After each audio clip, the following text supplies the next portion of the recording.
அன்பார்ந்த முருக பக்தர்களுக்கு வணக்கம். நான் ஜேஎம்எஸ்கே கோபி.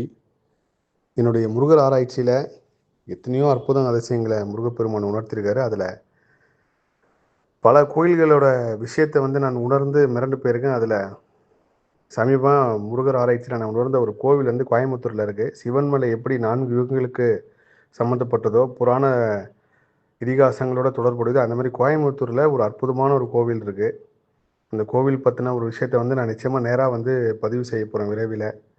அது நிறைய கோயம்புத்தூர் மக்களுக்கே கூட தெரியாமல் இருக்கலாம். அப்படிப்பட்ட ஒரு அற்புத கோவில் விரைவில் கிட்டத்தட்ட அந்த அந்த கோவிலை நீங்கள் தொடர்பு பண்ணோம் அப்படின்னு பார்த்தீங்கன்னா 4 யுகங்களையும் இமயமலை, நம்ம பொதிகை மலை, இப்பேற்பட்ட சக்தி வாய்ந்த இடங்களோட சம்மந்தப்படுத்தணும்.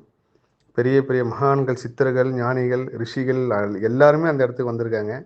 உண்மையிலே அந்த கோயில் பற்றி பேசுகிறதுக்கும் அது வெளி உலகத்துக்கு தெரிய அந்த கோயிலை உணர்ந்து முருக பக்தர்கள் போகிறதுக்கு நம்ம ஒரு காரணமாக இருக்குன்றதே முருகப்பெருமான் கருணை தான். அது இன்னைக்கு மதியம் தான் எனக்கு கிடைச்சிது அந்த கோவிலோட மொத்த தகவலும்.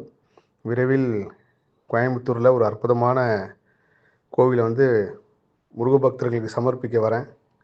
எல்லா புகழும் முருகனுக்கே. நன்றி.